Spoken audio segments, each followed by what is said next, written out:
अभी मुझसे पूर्व वक्ता बोल रहे थे कि डॉक्टर अंबेडकर कोई व्यक्ति नहीं थे बल्कि विचार थे। लेकिन क्या है, इस विचार को सोचने और समझने की शक्ति इस देश के लोगों में है? मैं जब ये सोचता हूँ तो बड़ा ही उथल पुथल से भर उठता हूँ। आखिर वे कौन लोग हैं जो इस देश में परम पूज्य बाबा साहब डॉक्टर भीमराव अंबेडकर का विरोध करते हैं या विरोध करना चाहते हैं? आखिर क्यों? आखिर परम पूज्य बाबा साहब डॉक्टर भीमराव अंबेडकर ने ऐसी कौन सी बात उन लोगों के खिलाफ कही जिसके लिए वो परम पूज्य बाबा साहब डॉक्टर भीमराव अंबेडकर का विरोध करना चाहते हैं? आज तक मेरे कानों में ऐसी कोई भी बात मुझे सुनाई नहीं दी है जिसमें ऐसा लगा हो कि परम पूज्य बाबा साहब डॉक्टर भीमराव अंबेडकर ने इस देश के किसी भी जाति, किसी भी धर्म के, किसी भी व्यक्ति के लिए उसके खिलाफ कोई बात कही हो। किसी के हित में तो बात कही होगी, लेकिन किसी के खिलाफ एक बात भी नहीं कही। जिस व्यक्ति ने कभी किसी के खिलाफ कोई बात नहीं कही, कभी किसी के नुकसान करने की सोची नहीं, उसका इस देश में लोग विरोध क्यों करना चाहते हैं, यह मेरी समझ में नहीं आता। अब किसी एक जाति वर्ग के लिए परम पूज्य बाबा साहब डॉक्टर भीमराव अंबेडकर ने कोई उत्थान का कार्यक्रम चलाया तो उसमें बुराई क्या है? जब अन्य लोग सब कुछ देखते हुए अपनी आंखों से देख रहे हैं कि कुछ लोगों पर अत्याचार कर रहे हैं, लेकिन वो उनका विरोध नहीं कर रहे हैं, उनको समझा नहीं रहे हैं, उनको रोक नहीं रहे हैं, तो ऐसे में अगर परम पूज्य बाबा साहब डॉक्टर भीमराव अंबेडकर खड़े हुए और उन्होंने उन लोगों के उत्थान का कार्यक्रम शुरू किया तो इसमें बुराई क्या है? मुझे एक घटना याद आती है। वह घटना है गांधी जी की। गांधी जी यहाँ से साउथ अफ्रीका गए और साउथ अफ्रीका गए तो उनको ट्रेन में अंग्रेजों ने धक्का देकर प्लेटफॉर्म पर फेंक दिया, उनकी पिटाई भी कर दी। और वहां अपनी पिटाई से इतना आहत हुए कि उन्होंने जो गोरे और काले का जो भेद होता था, पूरी दुनिया में जो गोरे और काले का भेद था, उसके खिलाफ वहां पे मुहिम छेड़ दी, वहां पे सत्याग्रह का आंदोलन कर दिया और उस सत्याग्रह के आंदोलन से बड़े प्रसिद्ध हो गए। जब वापस भारत आए तो उन्हें एक आंदोलन का नेता के रूप में देखा जाने लगा। लेकिन वही गांधी, वो कैसे गांधी थे, कैसे सत्याग्रही थे, कैसा सत्य पर आग्रह करने वाले थे, जिनको इस देश के अछूतों पर होने वाले अत्याचार दिखाई नहीं दे रहे थे। क्या ऐसा हो सकता है कि गांधी जी ने जब से वो पैदा हुए इस देश में, बड़े हुए, बैरिस्टर बनने के लिए लंदन गए, तब तक उन्होंने इस देश में किसी भी दलित पर अत्याचार होते हुए नहीं देखा? क्या ऐसा हो सकता है? क्या उन्होंने जरूर देखे होंगे, उन्होंने इतने अत्याचार होते हुए भी देखे, लेकिन उन्होंने कभी उसका विरोध नहीं किया। आखिर क्यों विरोध नहीं किया? अभी मैंने एक औरत को यह कहते हुए सुना कि उसकी लड़की यूक्रेन गई थी डॉक्टरी की पढ़ाई करने और वहां पर उसका मर्डर हो गया, एक तरह से युद्ध में मारी गई उसमें। तो वह बोलती है कि अगर आरक्षण इस देश में ना होता तो आज मेरी बेटी जिंदा होती। अब सोचने वाली बात है कि आरक्षण ना होता तो उसकी बेटी जिंदा होती। इसका मतलब ये है कि आरक्षण एक बुरी व्यवस्था है। इस पर चिंतन मनन किए बगैर कोई भी व्यक्ति अगर बोलता है तो मैं ये समझता हूं कि वह नासमझ है। वह उसी प्रकार से नासमझ है जैसे एक माँ अपने बेटे को कहती है, उसकी सेहत को ध्यान में रखते हुए, कि बेटा खीर खा ले, और वो बेटा कहता है, मुंडी हिलाता है कि नहीं, मुझे खीर नहीं खानी है। वो माँ जिद करती है, बेटा खीर खा ले, नहीं तो भूखा रह जाएगा, तेरी सेहत खराब हो जाएगी। बार बार कहने पर वो हाँ कर देता है कि ठीक है माँ, मैं खीर खा लूंगा, लेकिन मेरी शर्त है कि मैं अपनी ही कटोरी में खीर खाऊंगा। अपनी ही कटोरी में खीर खाएगा, चल कोई बात नहीं, ले अपनी कटोरी में खीर खा ले। फिर मुंडी लाता है कि मैं ये खीर नहीं खाऊंगा। फिर वो कहती है कि क्या हुआ, अब तो तेरी कटोरी में खीर है। वो कहता है कि इसमें कुछ काला काला पड़ा है। अब वो काला काला जो है कोई खराब चीज नहीं है, उसकी सेहत के लिए अच्छी चीज है, इलायची हो सकती है, कुछ भी हो सकता है, लेकिन माँ ने जानबूझ के डाला है, उसकी सेहत के लिए डाला है। लेकिन जब बेटा कहता है कि ना मुझे ये पसंद नहीं है, तो माँ उस इलायची को भी निकाल के बाहर कर देती है, ले बेटा आप तो खीर खा ले। मतलब बेटा जो है वो बातों को समझता नहीं है, उसको मालूम नहीं है कि क्या अच्छा है क्या बुरा है। ऐसा ही हाल आज हमारे देश में ऐसे नासमझ लोगों का है जो परम पूज्य बाबा साहब डॉक्टर भीमराव अंबेडकर को समझते नहीं है और बिना समझे ही कुछ भी टिप्पणी कर बैठते हैं। अब आज अगर हम परम पूज्य बाबा साहब डॉक्टर भीमराव अंबेडकर का जन्मदिन मना रहे हैं तो हमें ये सोचना पड़ेगा कि परम पूज्य बाबा साहब डॉक्टर भीमराव अंबेडकर अगर एक विचार थे तो वो विचार था क्या, किस बात का विचार है किस बात को लेकर हम आगे बढ़ सकते हैं, अपना विकास कर सकते हैं। परम पूज्य बाबा साहेब भीमराव अंबेडकर ने 13 अक्टूबर सन 1935 को एक बात कही थी। परम पूज्य बाबा साहेब डॉक्टर भीमराव अंबेडकर ने इसी तरह के एक मंच पे, जिसमें आगे लाखों की संख्या में भीड़ थी, वहां पर कहा था कि मैं हिंदू धर्म में पैदा हुआ, यह मेरे बस की बात नहीं थी, लेकिन मैं हिंदू मरूंगा नहीं। अब ये बात जो लोग उस बच्चे की तरह आग्रही हैं, दुराग्रही हैं, जब वे लोग इस बात को सुनते हैं तो उनको बहुत बुरा लगता है और वे लगते हैं अंबेडकर की आलोचना करने के लिए, बिना पूछे बिना जाने कि आखिर अंबेडकर ऐसा क्यों कह रहे हैं कि उन्होंने हिंदू धर्म में पैदा हुए लेकिन वे हिंदू धर्म में मरेंगे नहीं, ऐसा क्यों कह रहे हैं। क्या परम पूज्य बाबा साहेब भीमराव अंबेडकर इस देश और इस दुनिया में पहले व्यक्ति थे जिन्होंने हिंदू धर्म को छोड़ा और किसी अन्य धर्म को अपनाया? उससे पहले हिंदू धर्म को चलाने वाले जो ब्राह्मण लोग हैं, उनमें से बहुत से लोगों ने हिंदू धर्म को छोड़कर बौद्ध धर्म अपनाया। उदाहरण के लिए अभी हमारे पीछे समकालीन केदारनाथ पांडे जी, जिन्होंने बौद्ध धर्म को अपनाया तो उन्होंने अपना नाम बदलकर राहुल सांकरतयन किया, उन्होंने हिंदू धर्म को छोड़ा। बहुत सारे ब्राह्मण, नागार्जुन, दिव्यनाग, नागसेन, जितने भी बौद्ध धर्म में बड़े बड़े बौद्ध भिक्षु हुए, वो सभी ब्राह्मण थे, सब पहले हिंदू थे। हिंदुओं के उन्होंने धर्म शास्त्र पढ़े, वेद पढ़े, पुराण पढ़े, सब कुछ पढ़कर, उनको जानकर, समझकर फिर बौद्ध धर्म के भी ग्रंथों का अध्ययन किया, बौद्ध धर्म का अध्ययन किया। जब उसके बीच में तुलना की, कंपैरिजन किया और जब ये जान लिया कि ये चीज सही नहीं है, ये वाली चीज सही है, तो उन्होंने उसको छोड़ा, उसको अपना लिया। कपड़े भी तो हम ऐसे करते हैं, जो कपड़े हमें पसंद नहीं होते हैं उनको हम छोड़ देते हैं, या जो कपड़े हमें फिट नहीं बैठते हैं उनको छोड़ना पड़ता है, फिर हमें नए कपड़े सिलवाने पड़ते हैं जो हमें पसंद हो, जो हमें फिट हो जाएं अपने फिटनेस के हिसाब से। तो इसमें बुराई क्या है? परम पूज्य बाबा साहेब भीमराव अंबेडकर ने कोई पैदा होते ही हिंदू धर्म नहीं छोड़ दिया, कोई नादानी में हिंदू धर्म नहीं छोड़ा। वो बड़े हुए, बड़े होने के बाद वे विदेशों में पढ़ने गए, तमाम तरह की शिक्षाएं उन्होंने हासिल की, बड़ी बड़ी शिक्षाओं को हासिल करने के बाद, बड़ी बड़ी डिग्रियों को हासिल करने के बाद भी जब वे अपने देश में वापस आए तब भी उन्हें वो सम्मान नहीं मिला जो एक आम इंसान को सम्मान मिलना चाहिए। बचपन में जब उनको बाल काटने की बात हुई, जब वो नाई के पास गए कि भाई मेरे बाल काट दो, वो भैंस के बाल काट रहा था, तो उसने बाबा साहेब के बाल काटने से इनकार कर दिया। तो बाबा साहेब कहते हैं कि भाई तुम भैंस के बाल काट सकते हो, मेरे बाल क्यों नहीं काट सकते? तो बोलता है कि मैं भैंस के बाल काटूंगा पर तेरे बाल नहीं काटता, जा छूट भाग जाए से। हद हो गई।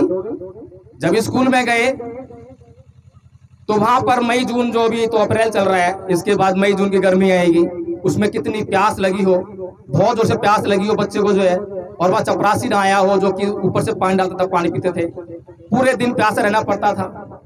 वो पानी पीने से कौन रोक रहा है? वो बाल काटने से कौन रोक रहा है? और जब बैरिस्टर बन के जब वापस आए तो वडोदरा रियासत में जब उनको नौकरी मिली तो वहां पर नौकरी करने से किसने रोका? कौन लोग थे वो? क्या वो मुस्लिम लोग थे? क्या वो ईसाई लोग थे? क्या वो सिख लोग थे? क्या वो किसी और दुनिया के लोग थे? क्या वो इसी दुनिया और इसी देश के लोग नहीं थे? क्या वे हिंदू धर्म कहे जाने वाले लोग नहीं थे? क्यों रोका उन्होंने? आखिर उनकी क्या मजबूरी थी? उन्होंने इसलिए रोका क्योंकि उनके धर्म शास्त्र उनको इस बात के लिए कहते थे, उनको इस बात के लिए रोकते नहीं थे, बल्कि उनको इस बात के लिए कहते थे कि अंबेडकर को पानी नहीं पीना चाहिए, अंबेडकर के बाल नहीं काटे जाने चाहिए, अंबेडकर को नौकरी नहीं करनी चाहिए। वो इस बात के लिए रोकते थे और ये हिंदू धर्म शास्त्र कहते थे। अब कई बार लोग जिरह करते हैं, बहस करते हैं। आज देश में जो है हिंदू धर्म के आधार पर सरकार भी है, लेकिन मैं पूछता हूं, बहुत से लोगों से पूछता हूं कि भाई आपने रामायण पढ़ी है क्या? किसी ने रामायण पढ़ी है? यहाँ पर कितने लोग रामायण पढ़ी है? रामायण कितने लोगों ने पढ़ी है? रामायण पढ़ी होगी भी आपने तो रामचरितमानस पढ़ी होगी, और रामचरितमानस पढ़ी होगी तो उस पर ध्यान से नहीं पढ़ा होगा। और वाल्मीकि रामायण तो आपने पढ़ी नहीं होगी। अब वाल्मीकि रामायण में एक शंबुक वध का एक प्रकरण है। शंबुक ऋषि है जो कि जंगल में तपस्या कर रहा है और बहुत घोर तपस्या कर रहा है। वहां पर राम पहुंचते हैं और देखते हैं कि भाई इतनी घोर तपस्या तो कोई बहुत बड़ी जाति का व्यक्ति कर सकता है, कोई ब्राह्मण होगा। जाकर उसको नमन करते हैं कि हे तपस्वी, आप कौन हो? आपका नाम क्या है? आपका गोत्र क्या है? आप किस वंश से हो? ये पूछते हैं। अब राम ये क्यों पूछ रहे हैं? अगर राम भगवान है तो वो ये क्यों पूछ रहे हैं कि तेरी जाति कौन सी है, तेरा गोत्र क्या है? क्योंकि उनके धर्म शास्त्र किसी भी शूद्र को शिक्षा लेने की इजाजत नहीं देते। ये मैं नहीं कह रहा, ये वाल्मीकि रामायण कह रही है, और वाल्मीकि रामायण कह रही है और मैं नहीं कह रहा हूं, तो वो कभी भी आप पढ़ सकते हैं, कोई भी पढ़ सकता है, किसी को रोका नहीं गया है।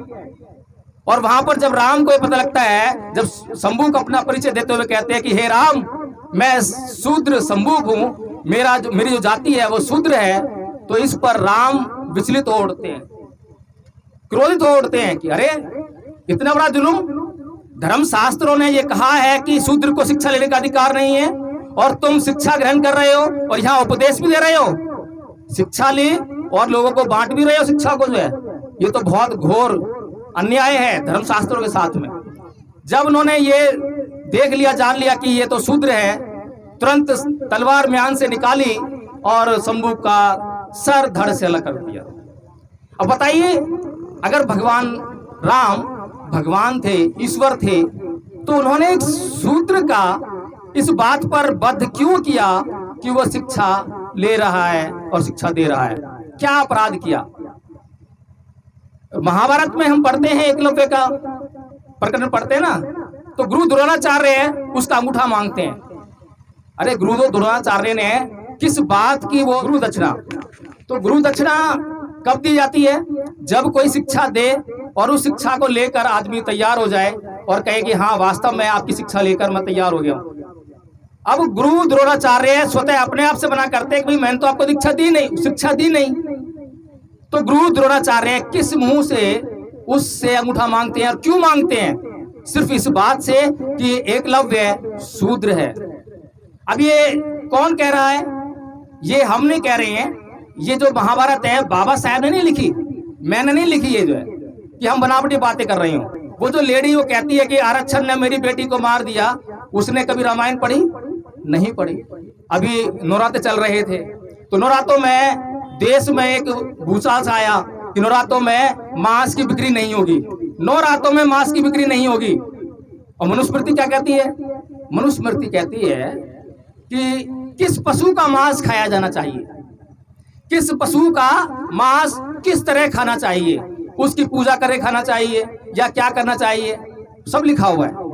तब बताइए, अरे भाई आपने अगर मांस को, चलो अब आप जागरूक हो गए हो, आज के जमाने में आप पढ़ गए हो, समझ गए हो, और आप मांस खाना बंद करना चाहते हो, तो 9 दिन के लिए क्यों, पूरी जिंदगी भर के लिए बना करो ना आप। जैसे ही 9 दिन पूरे होंगे उसके बाद उस मांस पर टूट के पड़ेंगे।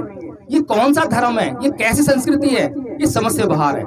जब ऐसी उठापो भरी संस्कृति, ऐसा उटपटांग धर्म जब बाबा साहब भीमराव अम्बेडकर ने अच्छी तरह से उसका अध्ययन कर लिया, तो वे मजबूर हुए और 13 अक्टूबर सन 1935 को ये बोला कि धरती से उन्होंने यह घोषणा की लाखों अनुयायियों के सामने कि मैं हिंदू धर्म में पैदा हुआ, यह मेरे बस की बात नहीं थी, लेकिन मैं हिंदू मरूंगा नहीं।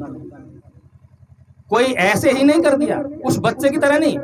उस बच्चे की तरह तो वो लोग हैं जो समझने का प्रयास नहीं करते हैं। आज भी अगर बाबा साहेब की बात को किसी भी जाति का व्यक्ति समझ ले तो उसका भी तो उद्धार होगा। बाबा साहेब ने जो नारा दिया, वैसे तो 2 नारे हम सुनते हैं। बाबा साहेब ने इंग्लिश में कहा था कि एजुकेट, एगिटेट एंड ऑर्गेनाइज। अब हिंदी में उसको लोगों ने कहा कि शिक्षित बनो, संगठित बनो और संघर्ष करो। दोनों उल्टे हैं, लेकिन अलग अलग भी देख लें तो शिक्षित बनने के लिए कहा है, किसको कहा है? क्या उसमें लिखा है कि सिर्फ शूद्र समाज को मैं बोल रहा हूं शिक्षित बने? क्या दूसरे लोगों के लिए नहीं है? क्या ब्राह्मण लोग शिक्षित बनेंगे तो उनसे पाप हो जाएगा? बाबा साहेब की ऐसी कौन सी बात है जो दूसरे लोगों को रोकती है? बाबा साहेब का ऐसा कौन सा विचार है जो दूसरे लोगों को रोकता है? जब बाबा साहेब डॉक्टर भीमराव अम्बेडकर ने 1935 में हिंदू धर्म छोड़ दिया, तो उन्होंने कोई दूसरा धर्म अपनाना था, क्योंकि Baba Saheb doctor Bhimrao Ambedkar Karl Marx के विचार से इत्तेफाक नहीं रखते थे। कार्ल मार्क्स कहता है कि धर्म अफीम का नशा है, तो उसने कहा धर्म अफीम का नशा है। बाबा साहेब ने उसको समझा, सोचा, तो बाबा साहेब ने धर्म का त्याग नहीं किया। उन्होंने कहा नहीं, इस दुनिया में अगर किसी व्यक्ति को मान सम्मान की जिंदगी जीनी है तो उसके लिए उसका नैतिक आचरण होना बहुत जरूरी है, उसका नैतिक उत्कर्ष होना बहुत जरूरी है, और नैतिकता सिर्फ और सिर्फ धर्म से आ सकती है। इसीलिए उन्होंने 14 अक्टूबर सन 1956 को नागपुर की दीक्षा भूमि से बौद्ध धर्म को ग्रहण किया, और वो भी कोई अकेला नहीं किया, वो लाखों की संख्या में लोग थे वहां पे। 7 से लेकर 10 लाख के बीच में वहां पे संख्या थी। इतने लोगों के बीच में बौद्ध धर्म को ग्रहण किया। अब 1935 में धर्म का त्याग करते हैं, हिंदू धर्म का, और 1956 में बौद्ध धर्म को ग्रहण करते हैं। बीच में कितना समय हुआ? 21 साल का। ये 21 साल क्यों लगे? एक धर्म को बदलने में 21 साल लग गए। अगर आज हम किसी धर्म का परिवर्तन करना चाहें, कोई हिंदू मुसलमान बनना चाहे, कोई मुसलमान हिंदू बनना चाहे, कितनी देर लगती है? आज सोचा और कल जाके मंदिर मस्जिद में गया और धर्म बदल लिया। लेकिन बाबा साहेब को 21 साल लगे। 21 साल इसलिए लगे कि आप लोगों के बीच में जब ये विचार आएगा तो आप लोग सवाल करोगे कि परम पूज्य बाबा साहेब डॉक्टर भीमराव अम्बेडकर ने धर्म का परिवर्तन क्यों किया? हिंदू धर्म में क्या बुराई थी जो उसको छोड़ा, और बौद्ध धर्म में क्या अच्छाई थी जो उसे अपनाया? तो इस बात का जवाब खोजते खोजते बड़ी मेहनत से उन्होंने पूरे त्रिपिटक के जितने विकराल साहित्य को पढ़ा, उसका अध्ययन किया, और उसमें से एक किताब भी लिखी जिसे बुद्धा एंड इज धम्मा कहते हैं, बुद्ध और उनका धम्म। बड़ी मेहनत से तैयार की, क्योंकि ईसाइयों के पास अपनी बाइबल है, हिंदुओं के पास गीता है, सबके पास अपनी कोई न कोई पुस्तक है जिसमें कि संक्षेप में उनके धर्म के तत्व हैं। इसी तरह से बौद्धों के पास कोई ऐसी किताब नहीं थी। विकराल साहित्य को किसी के पास पढ़ने की क्षमता नहीं थी, कोई पढ़ नहीं सकता था। इसीलिए बाबा साहेब डॉक्टर भीमराव अम्बेडकर ने अपने खराब स्वास्थ्य के बावजूद उस किताब को पूरा किया अपनी जिंदगी के रहते, और ये किताब लेकिन उनके मरने के बाद ही प्रकाशित हो पाई। लेकिन बाबा साहेब डॉक्टर भीमराव अम्बेडकर ने हिंदू धर्म को छोड़ा, वो मैंने आपको बताया, लेकिन बौद्ध धर्म को क्यों अपनाया? ऐसी क्या बातें हैं? बाबा साहेब डॉक्टर भीमराव अम्बेडकर ने बुद्ध के धर्म को इसलिए अपनाया क्योंकि सिर्फ बुद्ध ही कहते हैं कि सब पापस्य अकर्णं कुशलस्य उपसंपदा सचित प्रयोदपन्नं एतं बुद्धानुशासनं, कि सभी प्रकार के पाप कर्मों का ना करना और सभी प्रकार के पुण्य कर्म, अच्छे कर्मों का करना, और अच्छे और गलत काम को, उसके बीच के भेद को जानने के लिए अच्छे और सच्चे चित्त का निर्माण करना, उसका संचय करना, यही धर्म है। क्या इस परिभाषा से इस दुनिया का किसी भी धर्म का व्यक्ति इनकार कर पाएगा? क्या कोई कर सकता है क्या कि अच्छे काम नहीं करने चाहिए, बुरे काम नहीं करने चाहिए और अच्छे काम करने चाहिए? कोई भी इनकार नहीं करेगा।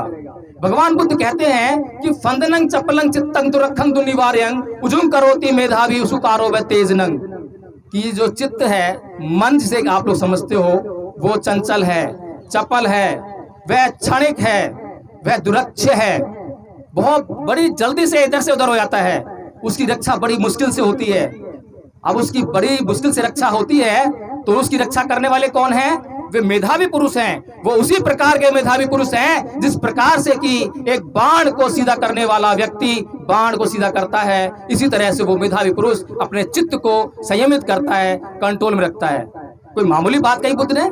ऐसी बात अभी आपने सुनी है क्या? बुद्ध आगे क्या कहते हैं? बहुत सारी बातें हैं, मैं कुछ बातें आपको कह कर, क्योंकि आपका भी समय कीमती है, गर्मी पड़ रही है, मैं सिर्फ संक्षेप में बताना चाहता हूं कि परम पूज्य बाबा साहेब डॉक्टर भीमराव अम्बेडकर ने बौद्ध धर्म को क्यों स्वीकार किया, इसके कारण मैं गिनाना चाहता हूं। तो बुद्ध दंपत में कहते हैं कि ना ही वेरेन वेरानी संबंधित उदाचनंग अवेरेन चैत समंती ऐस धम्मो सनातनो, यानी कि वैर से कभी वैर शांत नहीं होता। होता है कभी वैर से कभी वैर शांत होता है क्या? आप किसी को गाली दो तो पलट कर वो आपको गाली दे तो आपका जो क्रोध है वो शांत होगा या और उबलेगा ना? तो बुद्ध कहते हैं कि वैर से कभी वैर शांत नहीं होता और अवैर से ही वैर शांत होता है। आपको किसी ने गाली दी और आपने गाली नहीं दी, तत्क्षण आपने उस वैर को रोक दिया। ये बुद्ध का जो नियम है, ये सनातन है, हमेशा हमेशा अपने रखने वाला है। कहीं भी चले जाइए, किसी भी काल में जाइए, किसी भी देश में जाइए, ये नियम बदलता नहीं है। लेकिन इस देश के लोग जिस संस्कृति की ओर बढ़ रहे हैं, वो संस्कृति क्या कहती है? गीता में कृष्ण जी कहते हैं कि हे अर्जुन, तुम किन लोगों को मारने से बच रहे हो? तुम जिनको मारने से रुके हुए हो, जिनकी हत्या नहीं करना चाह रहे हो, तुम जिन्हें अपना रिश्तेदार कह रहे हो, वो लोग पापी हैं, उन्होंने पाप किया है, और तुम इन्हें मार भी दोगे तो उनके शरीर ही तो मरेंगे, उनकी आत्मा तो मरने वाली नहीं है। अब बताइए, अब पाप किसने किया? शरीर ने किया या आत्मा ने किया? पाप तो आत्मा ने किया। अब दंड किसको मिलेगा? आत्मा तो मरेगी नहीं, उसे तो ना दुख होगा, ना दर्द होगा, कुछ नहीं होगा। अब कृष्ण जी क्या कह रहे हैं समझ में नहीं आ रहा। अब कृष्ण जी किसी को मारने के लिए कह रहे हैं, सुधारने के लिए नहीं कह रहे हैं। क्योंकि कृष्ण जी का मानना है कि वो सुधर नहीं सकते। अब जो सामने लोग हैं वो कौन है? वो बड़े बड़े राजा महाराजा हैं, उनकी शिक्षा हुई है, दीक्षा हुई है, स्कूल गए हैं, कॉलेज गए हैं, गुरुकुल गए हैं, वो पढ़े लिखे हैं, उनके बुद्धि का विकास हुआ है। लेकिन वहीं दूसरी तरफ हम देखें तो भगवान बुद्ध के सामने कौन है? अंगुलीमाल है। कोई शिक्षा दीक्षा नहीं हुई है, जंगल में रहने वाला व्यक्ति जिसने अहिंसा कभी सुनी नहीं और हिंसा से उसका रोम रोम भरा हुआ है, हिंसा ही हिंसा जानता है, उसको मारने के लिए भगवान बुद्ध नहीं जाते हैं। निहत्थे बिल्कुल जंगल में आते हैं और निहत्थे जाकर उस अंगुलीमाल को सुधार कर, उसके चित्त में परिवर्तन करके उसको वापस लाकर उसको भिक्खु बनाते हैं। ना केवल भिक्खु बनाते हैं बल्कि उसको एक अरहत भिक्खु बना देते हैं। बताइए कितना बड़ा फर्क है। लोग कहते हैं कि कृष्ण जी ईश्वर हैं, चमत्कार करते हैं। अरे चमत्कार करते हैं तो जो सामने सेना खड़ी थी, जो सामने राजा खड़े थे, जो दुश्मन खड़ा था, उसके दिमाग में परिवर्तन क्यों नहीं किया चमत्कार से? उनके दिमागों को चेंज कर देते, उनको मारने की जरूरत नहीं पड़ती। ये कंपैरिजन करके बता रहा हूं कि बुद्ध में और दूसरे लोगों में क्या फर्क है। बाबा साहब डॉक्टर भीमराव अम्बेडकर ने बौद्ध धर्म क्यों अपनाया? बुद्ध धम्पद में कहते हैं कि अकोथी मंग अवधि मंग अजीनी मंग ये चैतंग ने अपनहंती विरंग ते संग ने सम्मति, यानी कि उसने मुझे मारा, उसने मेरा सब कुछ छीन लिया, उसने मुझे जीत लिया, उसने मुझे डांटा। जो इस प्रकार की बातों को अपने मन में बनाए रखते हैं उनका वैर कभी शांत नहीं होता। ये बुद्ध कह रहे हैं। लेकिन दूसरे लोग क्या कह रहे हैं? दूसरे लोग क्या कह रहे हैं कि उसने मुझे मारा, ओहो उससे बदला लेना पड़ेगा, उसको सबक सिखाना पड़ेगा। आज ऐसी संस्कृति हमारे दिमाग में डेवलप कर दी गई है और ऐसी संस्कृति डेवलप हो गई है तो हमारा जो आचरण है वो अशुद्ध हो गया है, हम शुद्धता से भाग रहे हैं। बुद्ध जो कह रहे हैं वो किसी को भी समझाया जा सकता है, लेकिन जो दूसरे लोग कह रहे हैं उसको कोई भी समझने के लिए आज तैयार नहीं हो सकता। तो ये जो मैंने मूल अंतर पाया है कि परम पूज्य बाबा साहब डॉक्टर भीमराव अम्बेडकर ने 13 अक्टूबर सन 1935 को हिंदू धर्म क्यों छोड़ा और 14 अक्टूबर सन 1956 को नागपुर की दीक्षा भूमि से बौद्ध धर्म को क्यों ग्रहण किया, ये मैंने कुछ कारण बताए हैं जिनको आप सोच सकते हैं, समझ सकते हैं। और अगर गहन चर्चा करनी हो तो कभी भी मुझे बुलाएं, मैं तुरंत आऊंगा और आप लोग चर्चा करूंगा। मैं अपनी इन्हीं बातों के साथ में अपनी बात को विराम देता हूं। बातें तो बहुत सारी करने के लिए थी, लेकिन समय को मैं समझ रहा हूं, गर्मी भी हो रही है और भी वक्त है, तो इसके साथ अपनी बात समाप्त करता हूं। जय भीम, नमो बुद्धाय।